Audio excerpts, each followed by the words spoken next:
अस्सलामु अलैकुम वरहमतुल्लाहि वबरकातुहू।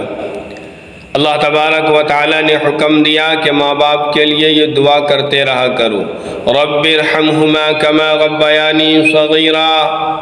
ऐ मेरे रब, उन दोनों पर रहम फरमा जैसा कि उन्होंने मुझे छोटेपन में पाला और परवरिश किया। 50-60 साल के बाद सूरत हाल बदल गई। माँ बाप खर्च और ख़िदमत के मोहताज है। औलाद को चाहिए कि माँ बाप की खिदमत से ना घबराए और उन पर खर्च करने से तंगे दिल ना हो। दिल खोल कर जानो माल से उनकी खिदमत करे और अपने छोटेपन के वक़्त को याद करे कि उस वक्त माँ बाप ने जो तकलीफ़ें उठाई उनको सामने रखे और अल्लाह ताला से दुआ करे कि मेरे रब, उन दोनों पर रहम फरमा जैसा कि उन्होंने मुझे छोटेपन में पाला और परवरिश किया।